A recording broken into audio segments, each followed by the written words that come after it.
Maybe I'm crazy, but I was right all along about Michael Jordan. Not a bully. Not a bully. Maybe I'm crazy, maybe I'm not. Welcome to the Maybe I'm Crazy podcast. I'm Joy Taylor. Thanks for joining us this week. Hope you're doing well. Very excited to talk to Scott Burrell, head coach of University of Southern Connecticut, but also a former teammate of Michael Jordan and is featured very heavily in The Last Dance and a lot of conversations about him and his relationship with Michael Jordan. So we talked to him about that, about Rodman, about Krause, about the NCAA and the G League, and lots of other good stuff surrounding the documentary. Of course, we have the whole crazy gang here, Heller, Donnie, and T with Culture Report. But let's get started with Scott Burrell. I'm very excited to have Scott Burrell on the Maybe I'm Crazy podcast this week. Scott, thank you so much for joining us. I'm sure you're in high demand right now. Yeah. But thanks for having me, Joy. I am in high demand, but it's fun to have my name back out on the circuit, so I enjoy it. Well, you're still very busy. Obviously, you're wearing the SC polo right now. You're a head coach. Yes. Tell us a little bit about what you've been doing. Just been recruiting and watching this documentary. It's fun to watch. It's fun to hear. It's fun for everyone to get to hear how Michael Jordan is and what drove him to be great. And when I do my recruiting calls now, the kids want to talk about it. So it makes it easy for me to recruit now because it's hard to get kids to talk. But now they're watching the Michael Jordan documentary and the Bulls documentary. It makes it a lot easier right now. Well, before we get into the documentary, the NCAA has been in the conversation a little bit over the past couple weeks because a dramatic change has been made to the G League, which I thought was very long overdue. But they've made an option, and a lot of the top players are taking the option to go into the G League now as opposed to going straight into college for a year or going overseas. Do you think this is going to be a lingering issue for the NCAA, or do you think it's a good thing? Mixed feelings. I think kids think the G League is easy. And when you come out of high school, some of these guys have been around for years and years trying to scratch and claw to get in the NBA. So these guys are hungry. They're dogs, trying to make it to the big dance. And some of these young kids out of high school or maybe 1 year of college don't understand how hard it is. So and they don't understand college basketball, high school basketball is different than professional because now it's your livelihood. So are they mentally prepared? Are they physically prepared? Who knows? And I think college is a great thing to go through. I think at least 2 or 3 years, you grow, you make friendships, you go towards a degree. You might even change your mind and want to go 4 years. But I think it's mixed feelings for that question. I also feel like I'm supportive of it because I like the kids have the option. I always felt like they should at least have the option. But I'm with you. It's G League is no joke. Like these are grown men and they're trying to get into the league and this is their livelihood. But I also feel like there's kind of an underlying thing with injuries. So obviously, when you're getting evaluated in college, you're an amateur athlete. There's different rules and things like that for how, if you have a lingering injury, something that can be, exposed to professional teams. But if you're in the G League and you got something going on, or you got, a lingering hip issue or knee issue or something, the NBA teams are going to know about it. They are going to know about it. And I'm a guy, take it from a guy, I had 13 surgeries in my NBA career. So I'm a guy whose body was beat up. And like you said, and I don't know if the bodies are ready for playing that many games, lifting weights every day. The body, and especially when kids are growing at that age. So it takes a toll on the body. If you play all those minutes that you're not used to, practicing, like high school practice is not going to be like G League practices. And I hope the kids are mentally, like I said, mentally and physically ready for what they're about to enter. Now, so you said you had 13 surgeries. You're the head coach at Southern Connecticut State University. You played baseball at a very high level. Now, I want to get this right, okay? Yeah. You remain the only athlete in professional sports history to be drafted in the first round in 2 different sports. Kyler Murray did it, so he did it after me. So he's a second. Okay, but I'm the first, so he's a second. All right. Yeah. So you always need the first.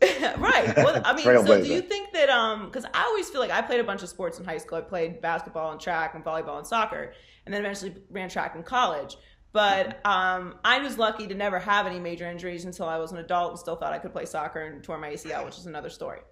We're done with that. But I did think that cross training helped me to avoid injuries. So did you have any injuries before you got into the pros? No, I really didn't. I just maybe one meniscus tear. I think, like you said, playing other sports, it works your mind, your hand and eye coordination, your footwork, and plus it makes you miss something. Like when you're running track, I'm sure you miss playing other sport, and you got excited to play. Nowadays, kids play one sport and it's all year round. I think they get burnt out. I think they get more injuries. They get tendonitis. Like when I played baseball and it was basketball season was coming up, I was itching to play basketball as I loved playing baseball at the same time. But when you miss something, you yearn for it, and you itch to play a little bit more, and you're more hungry to get back to it and give it your all. So since you were such a great baseball player and you spent a lot of time around Michael Jordan, can ask you objectively, do you think that Michael could have made it to the big leagues?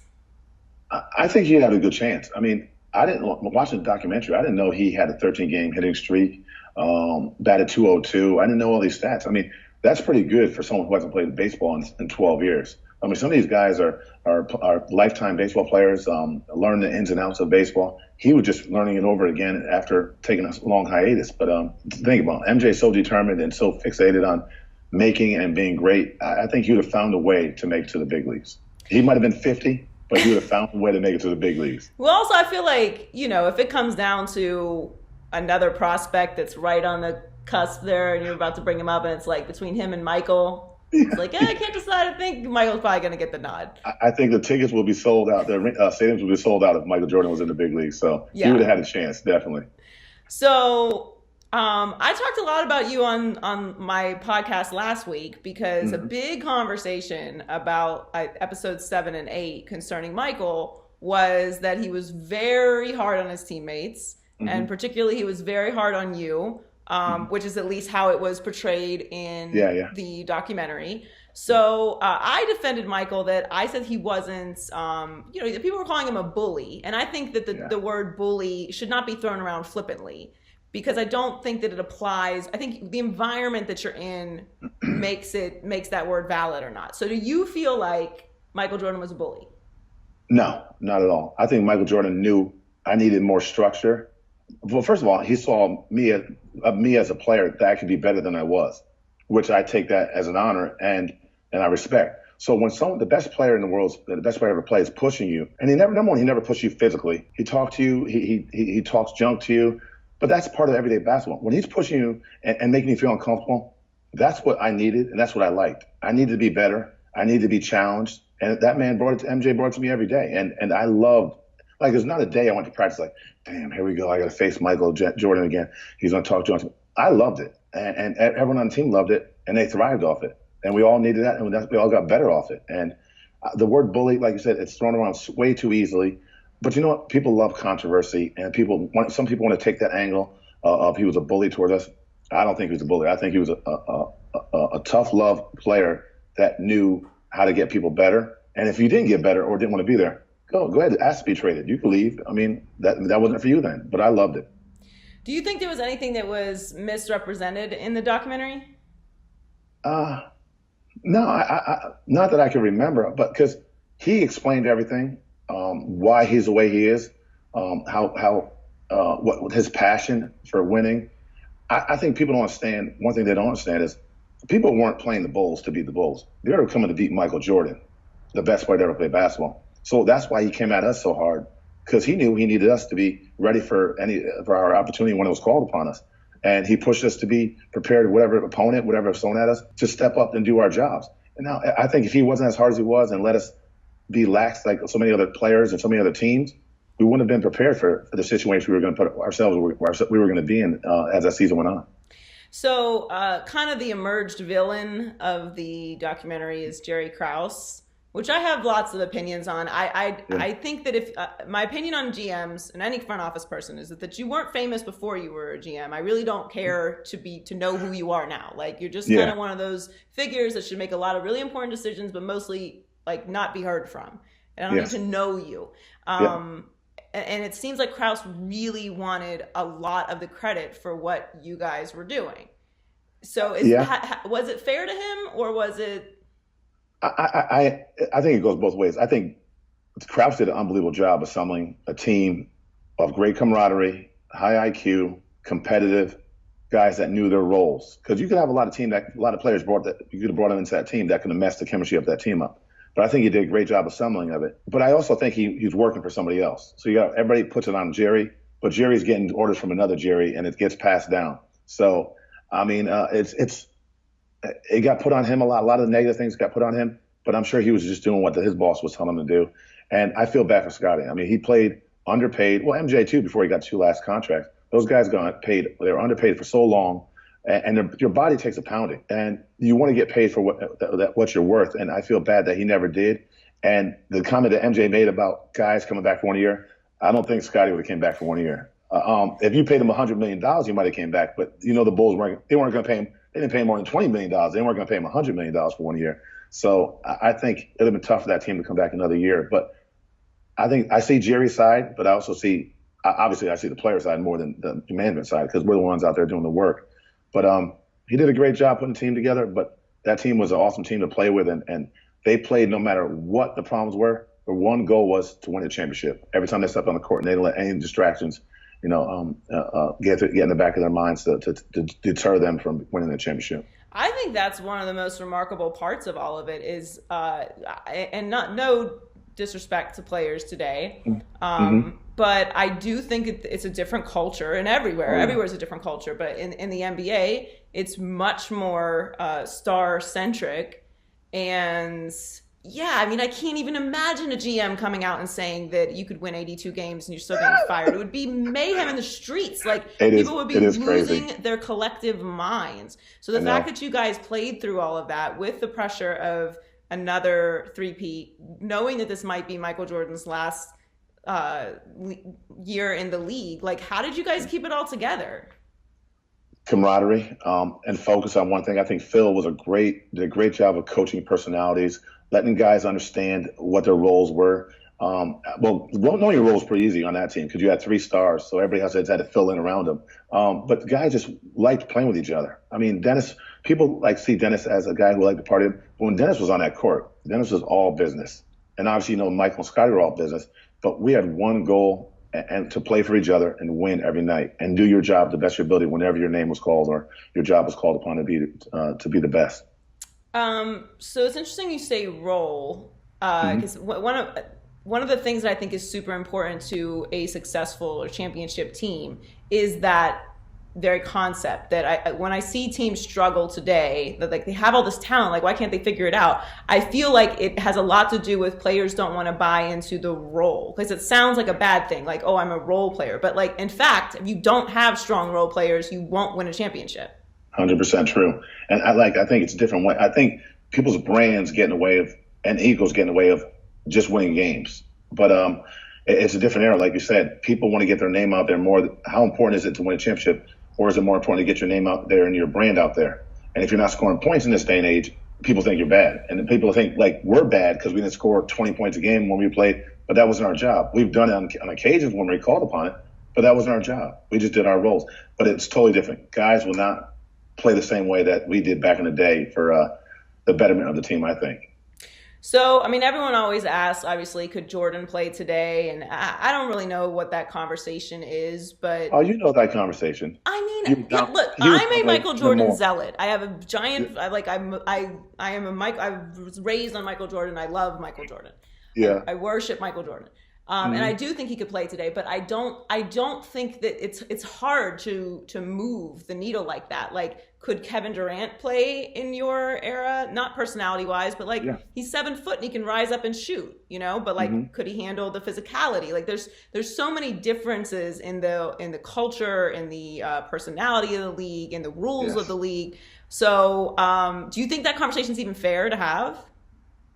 I think it's fair to have it Michael Jordan playing this era, because if you could play with getting beat up every year, every game, and there's no physicality anymore, that means he's going to have free reign to score. He scored 30 back then getting beat up. That means free reign, he's going to score 45.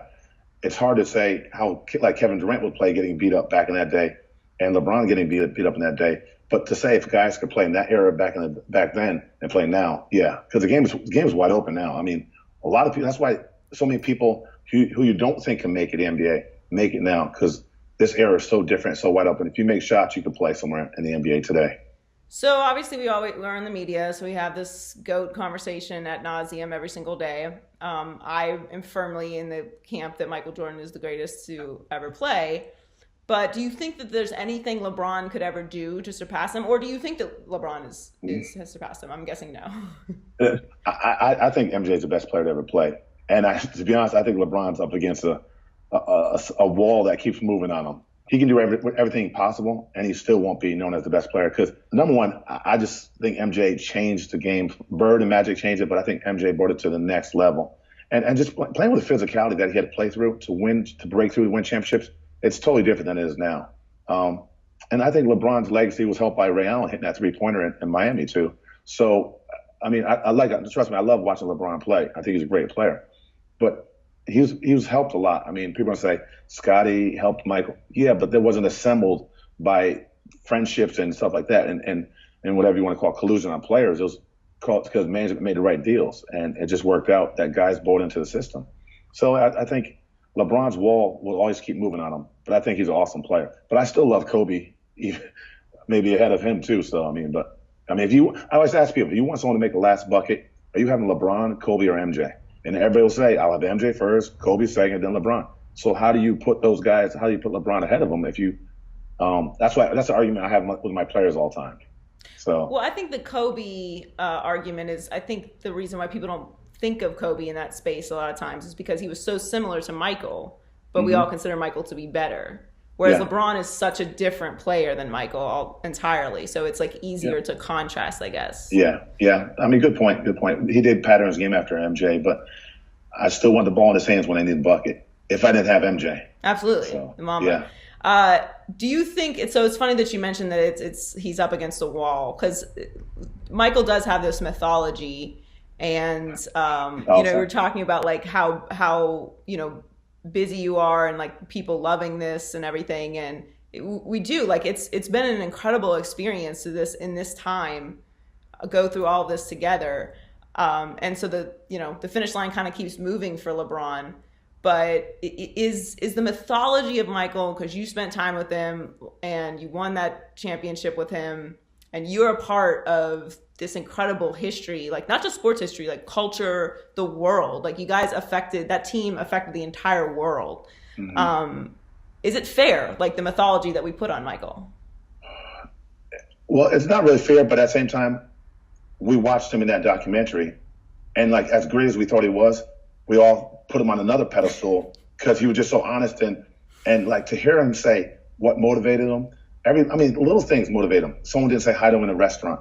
I mean, that's crazy thinking. That's crazy thinking right there. But it's like, God, this man's a beast for the littlest things. Like he made up a LeBradford Smith story. Who does that?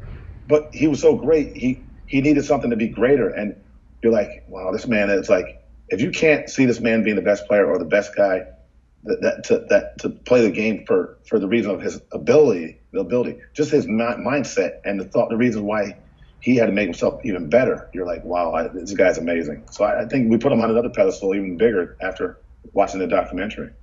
So before I let you go, I got to ask you about Rodman, because I can't even comprehend what the media would do if a player left in the middle of the finals and missed practice to go wrestle with NWO. I mean, but did it bother the team? Like, because in the documentary, it generally seems like everyone was like, it's Rodman. Like, he's going to show up and play, so he just does whatever he wants. But did it bother the team at all? Were there, like, private conversations that were real, like, come-to-Jesus moments with him, or it just was an understood thing?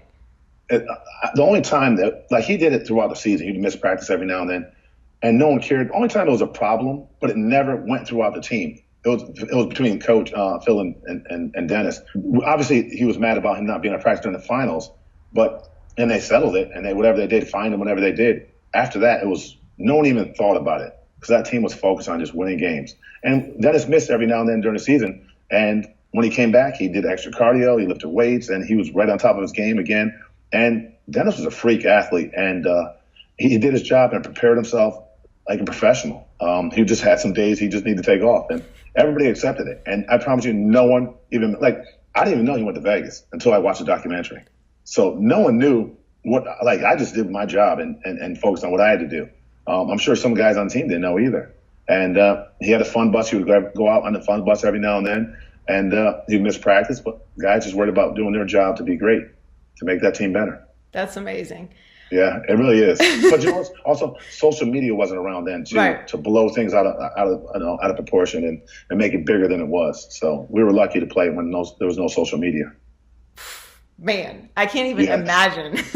I know. that team today. But think about if Dennis is in Vegas during back then and social media was around, there would be every picture, and it would be like so much a distraction. Like guys have it tough with social media nowadays, much tougher. Definitely. Well, thank you so much for your time. It was awesome to hear your stories. Congratulations on the coaching. It's amazing. Best of luck recruiting. Hope the documentary lands you a couple extra players. Yeah. I hope so. We'll see. I mean, it's good to be in the limelight again. It's fun. So thank you very much. No, I mean, you guys deserve it. It's the greatest dynasty in sports, and it must have been an amazing experience to be a part of it. So it was sad it was broken up. It would have been great to see if we could win again, but that's the way it is. I mean, everything's got to come to an end. It's better to leave a party 15 minutes early than 15 minutes late, right? Especially nowadays. You're right about that. All right. Happen after that. No, at the you party. don't want that. Yeah. All right. Thank you so much, Scott. With it. With it. What? With it. We about to turn up in this bitch. All right, Heller, what's going on in Wit It or Quit It this week? Go talk with LeBron's Western Conference leading Lakers on the shelf due to the COVID-19 pandemic. Your man's MJ got all his lackeys together and put together a puff piece about his greatness. We'll discuss the whens and the whys of how this so-called, quote, documentary, end quote, came together. But the fact that we're all talking Bron after this means the GOAT convo is alive and well. Joy, MJ is the GOAT of retired players. Wit it or quit it. Quit it. MJ is the GOAT, period. But I do think that this documentary kind of it moved the finish line for LeBron, right? So LeBron was already up against it, trying to win over the hearts and minds of anybody like myself who believes that Michael Jordan is the GOAT, because it's more emotional for me than it is necessarily a basketball conversation. And I can admit that. But I also think that it's based in basketball conversation. Of course, Michael won 6 finals, 2 3-peats. I mean, that's very difficult to argue with. Now, LeBron is still playing, so who knows what happens? I mean, he could win 3 straight championships with the Lakers. We don't know that. I mean, if he did that, that'd be remarkable. Yep. I think we'd have to start having a different conversation. Not that he needs to do that to, make people think he's the GOAT. Some people already think he's the GOAT. And whether people think he's the GOAT or not really doesn't matter. What I do know is this. Michael Jordan, through this documentary, definitely reached a whole new generation of sports fans, NBA fans, non-sports fans. Humans. Any human with a TV. The whole earth who wanted to be a part of anything that everybody else was doing was watching this documentary, whether you were an avid sports fan or not, or even just an avid basketball fan or not. And the fact that it happened when it did, that it aired when it did, that it was done as well as it was, with the emotion and the backstories and the stories of the role players, Steve Kerr's story, the story about MJ's dad and about the security guy. Like, there's so many elements to this that not only humanized Michael, but really, I think, did him a lot of service in telling the story of like him struggling against the Pistons and, dealing with the media and the controversy around the gambling and of course his father passing, and everything wasn't just a cakewalk for Michael, which I think is part of sort of the lore that we have created. Yeah, that like Michael just breezed his way to all of this and he never had any issues, he never overcame anything, and he did. And not that LeBron hasn't had to overcome things, of course he has as well, but the finish line just keeps moving for LeBron to pass Michael, and the bubble and the aura and the smoke surrounding Michael is going to be tough to surpass, especially after this, because this is going to sit with us, right? Because we are all at home and there is no sports on. And this is something we're all having conversations about and we all experience together. Whereas if it had aired during the finals, we might have had a little more separation. Everyone wouldn't have been locked in. Right. Certainly non-sports fans wouldn't have been flocking to watch it. Yeah. So it's going to have an emotional impact on a lot of people when it comes to the conversation of the greatest of all time. Now, look, as soon as LeBron gets back out there, we are going to fall in love with whatever happens because we are really craving sports. Craving them. And I can taste them. so right there. And we need them back. And we're just going to be so happy to see them out there. And LeBron's kind of weighed in, like, you know, he refuted some Windhorst tweet about, you know, wanting to play with Michael and, you know. What a torrid romance Windhorst and LeBron is, huh? So strange. But the overall point is, for me, is like Michael is the GOAT right now, and he added separation with this documentary. The documentary is so much more than just us learning or revisiting the experience of the Chicago Bulls dynasty. It was our sports during a time when we did not have sports. And that's going to sit with people for a very long time. And whether that's fair or not fair, fair's, you know, for fried Oreos and carousels. Like it's not real life, right? So I don't, not that I'm supposed to feel bad for LeBron, but I could understand if LeBron felt some type of way about it because he's not able to be out there playing. Right. And this kind of added another layer of the aura of Michael Jordan.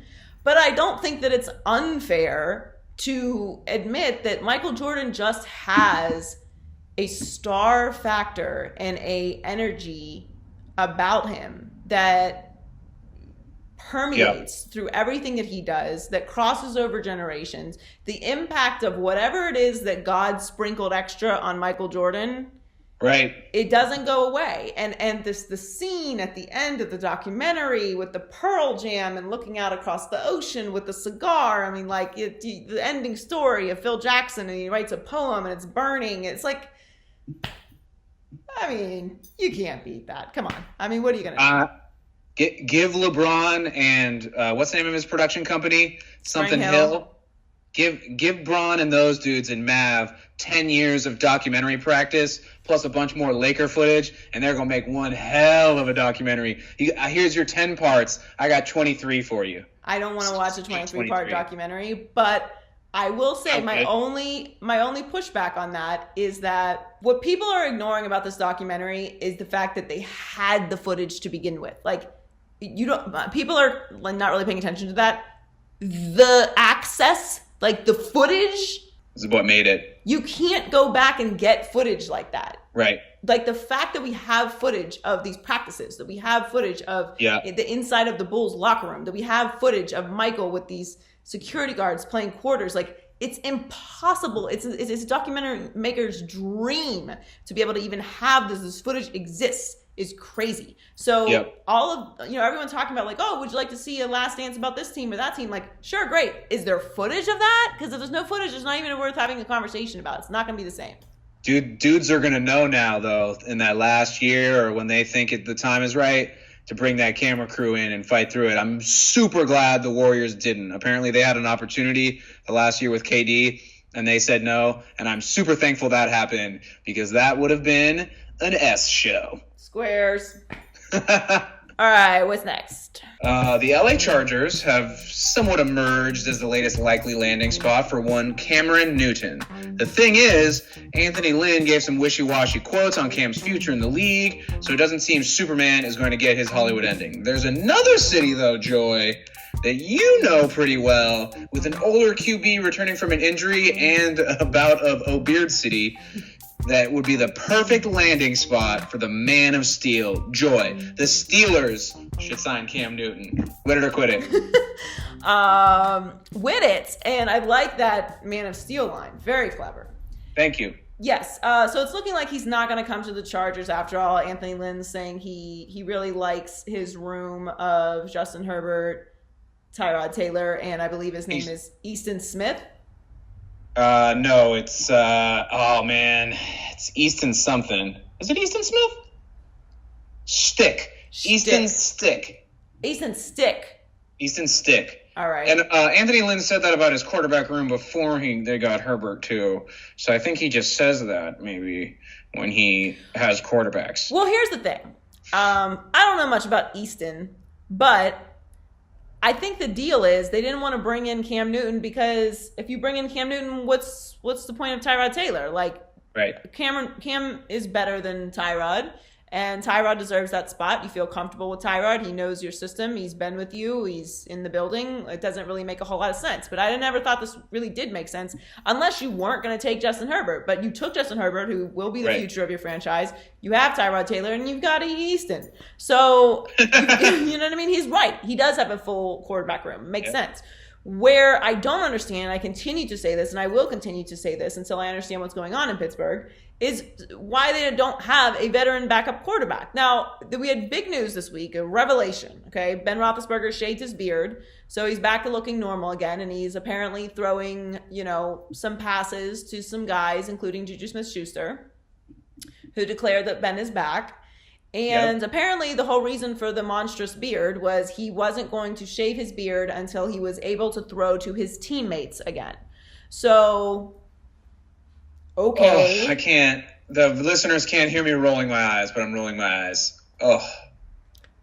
Whatever. But it's shaved, thank God, and it looks like Ben. I don't care. Like, it doesn't make me feel better that he shaved his beard. Yes, I'll be honest with you. As ridiculous as that sounds, I was uneasy about the look, okay?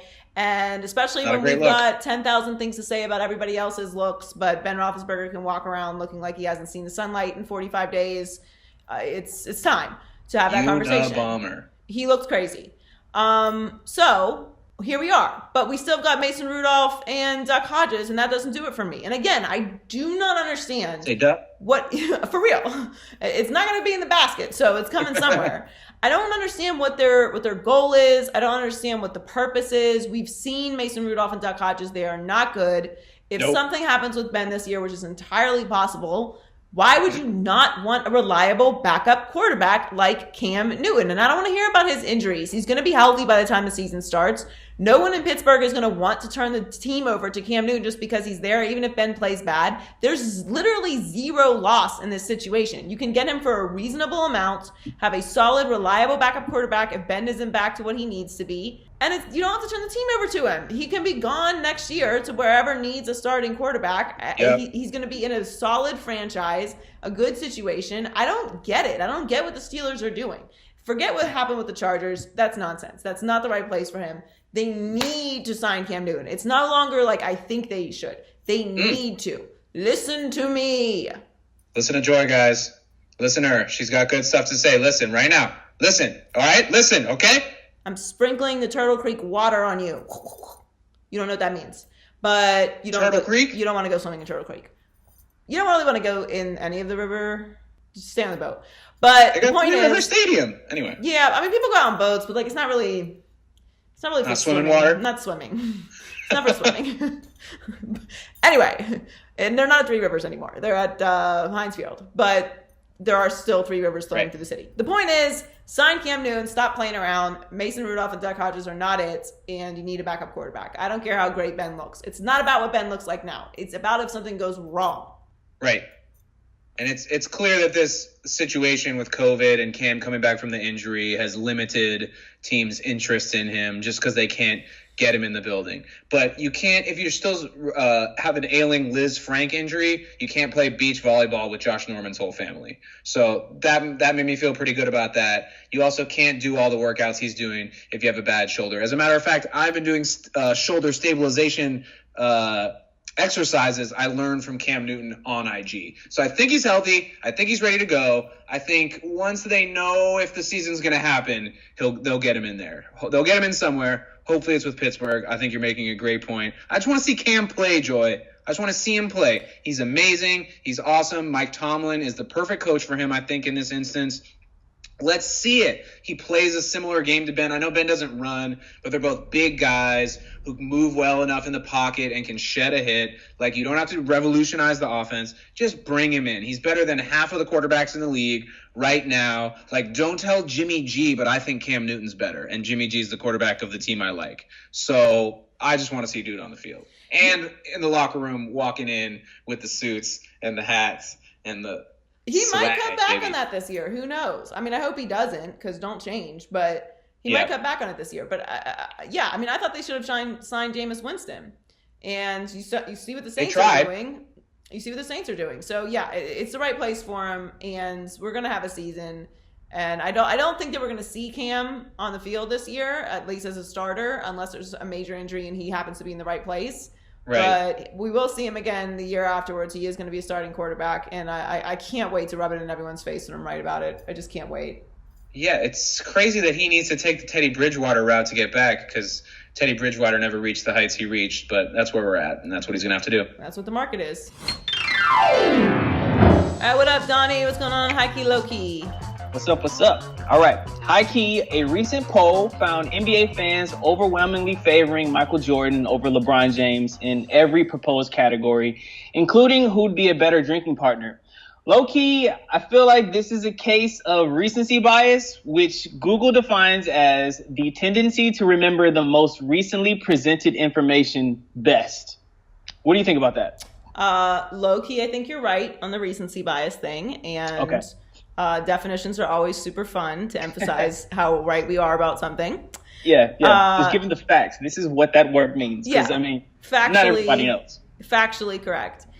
I do think that the poll got a little crazy. Like, people said that Michael was a better passer than LeBron. Yes. I was going to point that out. That was where I thought, wait a minute, this poll loses legitimacy points because we don't really believe that, do we? Do we really? We don't. That's too much. That, and then the, like, you know, he was a better teammate. Like, I don't know. I mean, I personally would rather play with Michael Jordan, but I think most people who play with LeBron, like, really love playing with LeBron. Yeah. I think the other one was like who's had more impact off the court. I guess if you're saying in a wider like cultural perspective, then yes, Michael, because he's a bigger star, but globally, global celebrity. Yeah, but like LeBron has clearly been very socially active. So the poll was a little all over the place, but the drinking thing is an interesting conversation. So yeah, I thought about it a lot, and so we've seen LeBron drink, right? Like, he has a whole show where he drinks wine. You know, he's a big wine drinker. Tell. And he, like, sits around and drinks and talks. And now we know Michael's obviously a big drinker, too. He has his tequila Sincoro, which I've had, and it's delicious. I am also a tequila drinker. So I'm right down the middle. I love me some tequila. I love wine. So it's really a matter of, like, and I think Michael probably drinks wine, too. But, like, who would I rather have a drink with? The reality is, of course, Michael. I was robbed of the opportunity to have a drink with Michael because of my brother. So close. Coincidentally, was going to be tequila. So, but like, when I think of who I'd want to have a drink with, I kind of feel like LeBron, just from watching the show, like, you get a couple in him and he seems like a rambler, you know, which I can be sometimes too. I catch myself when I'm drunk. You ever catch yourself when you're drunk, like you're telling a story for so long and you kind of catch everyone's eyes and you're like, oh shit, I've been talking for so long. I got to wrap this up. I got to find the point of this story real fast. So I feel him on that, but I think I got to go with Michael. Michael probably has an amazing story. So my list of sports figures that I would want to have a drink with: Michael Jordan, Pat Riley. Pat's the godfather and definitely has amazing stories and definitely is a good hang. Barry Bonds definitely has some good stories. Yes, same. And Bill Belichick. Okay, a bunch of legends. Right? You got, yes. So Michael, Barry Bonds, Pat Riley. Bill Belichick is a sleeper because we know he's a big grump. Yeah. But you think he might loosen up after a few? Yeah. If you could get him a little loose, get a couple in him, and he starts spilling the secrets of the dynasty, I feel like he would be great. Loki, another sleeper on that would be Popovich. Oh, that's very true too. Same kind of boat. Yep. I have a list as well. Mine is different. It has some crossover. Mine, I include Charles Barkley. I feel like Charles would be super entertaining, as we all know. Same with Michael Jordan. I would love to hear his legendary stories. I'm going to have John Sally on my list. He is a legendary Piston and also a good storyteller. Mike Tyson. I feel like I have got a taste of it he's got this podcast where he talks about ayahuasca and licking frogs, and he will go all over the place. So Mike Tyson is the ultimate wild card. And then I'm gonna have on my list Barry Sanders. I'm imagining this group, if we are all drinking together as a group, Barry Sanders, he will have it so that I'm not completely outnumbered by these extroverts. I feel like me and Barry Sanders are on a similar wavelength. I would love to have Mike on there, but I don't know how Mike gets if he's got a couple in him. I don't even know if Mike drinks. Does Mike drink? Yeah. I don't know. Maybe he doesn't drink anymore. A lot that of might be boxers the don't old drink. Mike Tyson. Yeah, I feel like he is mainly a weed man now. And like I said, frogs, licking the backs of frogs. All right. High key, Channing Frye is admittedly not a Jordan guy. Low key, the actual Jordan guys seem to be triggered by that. And Channing put on his trolling cap and he really went to work on Twitter this week. I mean, look, like everyone's going to pick a side on the Jordan LeBron situation. And basically Channing was like, you know, players today would not want to play with Michael Jordan. Yeah. I do think that it's a fair conversation to have at this point about the cultures of that NBA and this NBA. As far as like who could play in what era, it's so hard to say. Like the league is obviously more finesse now. It's more shooters league. But like if you just take those guys that are super physical and like played in a super physical way and put them in a finesse league, are they still going to thrive? Because they'd have to change their game. You know what I mean? Not that they're not good, but they like were meant for a different time and thrived in that time. So I don't know about the actual like physical play of how that would transpire. Obviously, I think there's some players who would not do well back in that time. But he's talking more about like how Jordan's attitude was. And I think that just depends on the construction of your team, like how your team is constructed, about whether you would be able to deal with that or not. Do I think that all players today could tolerate Michael talking crazy to them? No. But I also don't think that we have a player that's that good of an example of that, because LeBron is a player-friendly guy. We know that. He left Cleveland to go to Miami and play with his friends, Dwayne Wade and Chris Bosh, which, listen, it was a wonderful time. I loved it. Loved every second. Rode in a parade, too, actually. Fabulous. Great time. But that was a different time. You know what I mean? Like he did that, and that's who he is. You know what I'm saying? Yeah. So like if LeBron had stayed with one team and won 5 championships and was working on his 6th, I don't think players would have a problem jumping in on that in today's era. It's not really a comparable situation. Like everyone's talking about, you know, LeBron. It's like, if you feel like LeBron is better than Michael, like, okay, cool. But there's been great players who've had an opportunity to play with LeBron who have passed up. Kawhi, Paul George, like there's other examples. So I don't necessarily know that it's that cut and dry that just because Michael had a very high competitive drive and would sometimes, you know, call you a name, that players today wouldn't be able to handle it. I think certain players actually would be interested in that. I think Russell Westbrook would love that. I think that, you know, Draymond Green might be able to deal with that. I think there's definitely some players in this league today that could play alongside Michael and would love it. And it's not that I think that, it kind of implies like the league is just like a little more soft and sensitive today. Yeah. And I don't think that's true. I don't think that there's just an overwhelming amount of personalities that just want to hug each other and love each other. Like we still have examples of guys in the league today who I think would thrive with Michael. I think part of it too is Channing was doing this contrarian thing that people do when something is dominating everyone's attention, and there might be a kernel of real feeling in there too, but he put something out there to go against the grain, and then everyone's reaction was super heightened. So he hit back with a bunch of heightened like reactions. So it just like kind of mounds on it. These are like some classic internet trolling moves that go back and forth like that. And we're just watching it in real time. Yeah. All right. High key, when describing the feelings after winning the 2018 NBA championship with Kevin Durant, Warriors GM Bob Myers says it wasn't joy. It wasn't you, Joy. It wasn't. Low key, it wasn't you. Low key, recency bias rears his ugly head again, and KD was here to call out Bob Myers for it. Yeah. So Kevin Durant reposted the quote basically and was with a picture of Bob Myers smiling at the parade and was like, "They sure look happy here." Right. And I feel KD on that. And basically Bob Myers was saying, like, because the expectation was that they were going to win, they weren't playing with a lot of joy. Well, yeah, pressure and expectations change the environment of your season. Like, if you're the best, then you're expected to win. then yeah, you don't have a lot of room for error. You don't have a lot of looseness. You're not running out there as the underdog, and whatever happens. Of course, your mentality is going to change. Of course, there's going to be more pressure on you. Of course, there's going to be more scrutiny and media coverage and people picking apart your game. That's how it goes. That's what winners do. You have to deal with that. So this idea that like, and look, maybe it was a different experience before KD got there, but cry me a river is basically what KD's saying. Like, yeah, I came there, made your team exponentially better. We won 2 championships. What are you complaining about? You weren't playing with joy. Like, that's the whole point. What more do you want from me? Right. Winning isn't fun. The process to winning is not fun. Winning is fun. The process is not fun. It's not supposed to be fun. It's hard work pays off. It's not, chilling on the couch pays off. All right. Hi, Key. According to episode 9 of The Last Dance, MJ's legendary flu game was actually a legendary food poisoning game.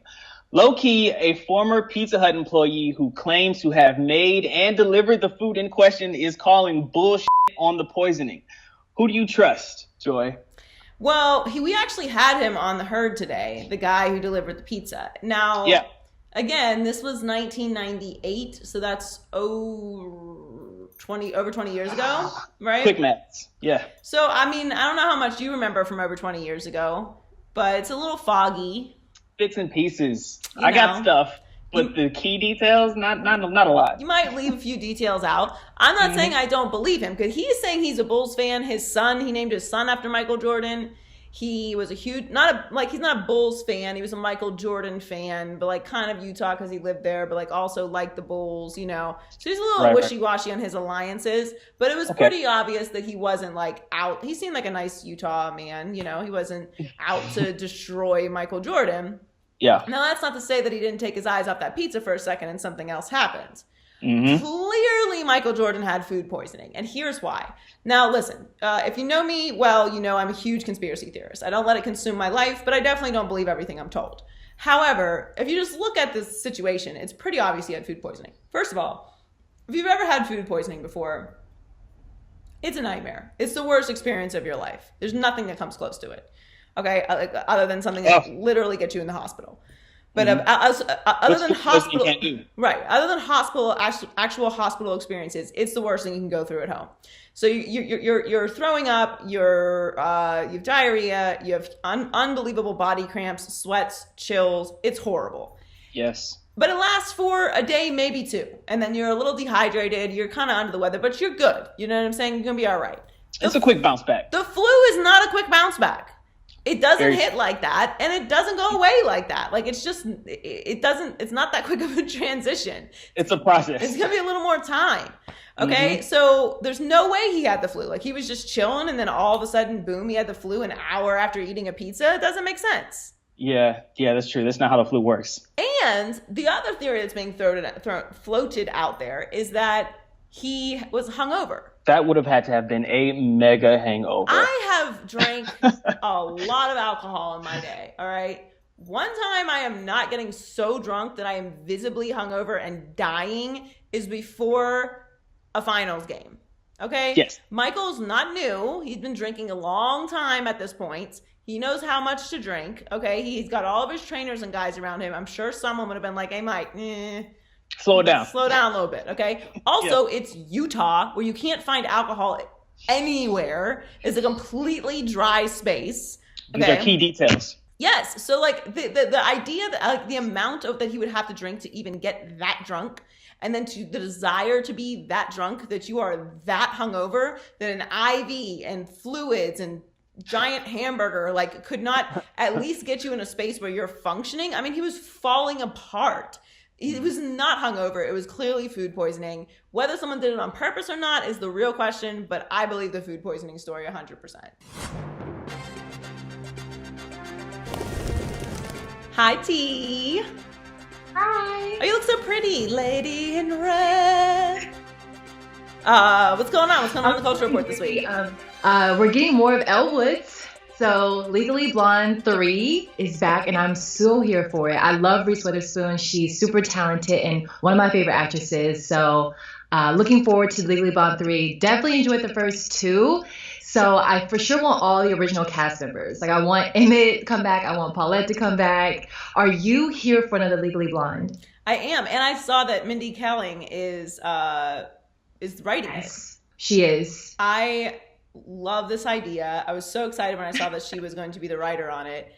Yeah, I mean, Legally Blonde it's like a girl rite of passage movie. Like, there's just something about that movie, especially the first one, that's like, I don't even know how to explain it. It's just such a good movie. Bend and snap. And like, if you didn't do the bend and snap at some point or already knew about the bend and snap, you were like, yes, that is so true. You got to bend carefully. I love Legally Blonde, so I'm here for it. I can't wait to see. I wonder if, I don't know, is Reese Witherspoon's daughter an actress? You know, she's not, but she should be. She should play Reese Witherspoon as a child. Yes. Yeah. She's twins. She gave birth to herself. She did. She said copy and paste. Right. Yeah. So I wonder if she's gonna be in it. But yeah, I'm here for it. I'm so excited. I know, me too. But this week just keeps getting better and better, Joy. Like Scream 5 is coming out in 2021. So excited about that. No plot details have been revealed, but I'm sure it's going to involve some disguised Ghostface killing people, and this is what we want. So I know right now that they've confirmed that David Arquette is going to play Dewey Riley. So I heard that they're going to also have Nev Campbell as Sydney, and I need that because I want to hear "Hello, Sydney." Like I'm so here for it. So, I'll be honest. I'm excited. Those movies never scared me. Really? Yes. I don't know. They were just like so corny. I don't know. I need like we really love corny. Well, no, like I'll watch it for the corny factor, I guess, but I just never felt like really scared. Like scary movies that really scare me are like religious based scary movies. Mm-hmm. But I like other scary movies. Like I like Silence of the Lambs and Saw and Texas Chainsaw Massacre. But those are more like, well, Silence of the Lambs is more of a thriller, I guess. Yeah. So I guess Scream is kind of a thriller rather than a scary movie. Is that fair? Mm-hmm. Yeah, it's more of a thriller. But it had those jumpy like moments where I was jumping. I mean, I was like, I could see it coming, but I still was scared. Plus also, I mean, who just like stares out into the window, like the darkness and the windows open? I feel like they make bad decisions in those movies. That's all I'm saying. They do. It's very, very predictable, but we're gonna watch though, right? Yeah, of course. Yeah. I'm here for all of it. Say. All right, so Insecure, oh gosh, has taken me on an emotional roller coaster. This past Sunday was really good. You know, I felt like when Issa, I feel like that you need your mom. You have those times where you really, really need your mom. And I felt that hug. When Lisa fell into her mom's arms, started crying, I was like, oh my gosh, like she's really affected by her and Molly. Still over Molly, but I am here for them kind of just keeping this little rift between them going a little longer. So super excited about that. What did you think about this past episode? I feel you on the mom part. Sometimes you just can't talk to your girlfriends and there's just nobody else that you can talk to but your mom. And she's probably not even going to give you great advice, like, because she's probably just going to tell you that you're right in that moment so you feel better, but you just need that. However, I am Team Molly all the way. Yeah. I do love Issa and I love the show, as you know, but in this situation, I'm I'm firmly in Molly's side. And I do understand, like, we've all had those kind of moments with our best friends where we're like, bitch, I am not calling you. Like, you have to call me first. And then eventually, it's like, friends, I think what will end up happening is they'll like trick them into getting together. For sure. Like there's going to do something where they get them back together so that they can talk, because you always end up working through it, really, if it's your best friend. Very rarely do you run into a moment where it's like, you know what? Like, I think I'm just done with this relationship altogether. But Issa's in the wrong, so Issa should apologize first. But Issa always apologizes, so I don't know. You think it may be Molly's turn? I mean, I feel you on Issa always apologizing, but I just feel like in this situation, so they're both wrong. But if we're doing teams, like I gotta be on Team Molly, so therefore I think that Issa should apologize first. Okay, well, I'm Team Issa, but I feel you. They're both wrong. They are both but... wrong, but I just feel like when it involves another when it involves another relationship, like, and you already asked, you gotta abide by that. Like, otherwise, why ask? I feel you. Molly should have came through for Issa. She should have been there for her friend, especially when she know that Issa be out here struggling. I know, but why She are you having a hard always time. struggling, sis? Look. But she's getting it together. She's coming around. She is. I think this next episode will be like very telling for Issa's career. Like, she feels inspired right now, so I'm looking forward to next week. Oh, she does. Yeah, super excited about it. So awesome. Well, thank you so much, T. It was good to see you. You're You look very welcome. fancy. Are you going on a date or something? look with myself In the kitchen. in the kitchen. I got to date in the kitchen. Some afternoon rosé. All right, girl. Right. Take care of yourself. All right, you too. Thanks. Bye. Thanks for joining us this week. Thanks again to Scott Burrell for stopping by. Make sure you subscribe to the podcast on YouTube and however you listen to podcasts, Apple Podcasts, Spotify, SoundCloud, iHeartMedia app. And make sure you check us out on social media at Maybe I'm Crazy Pod. Thanks for checking us out. We'll see you guys next week. Maybe I'm crazy, maybe I'm not.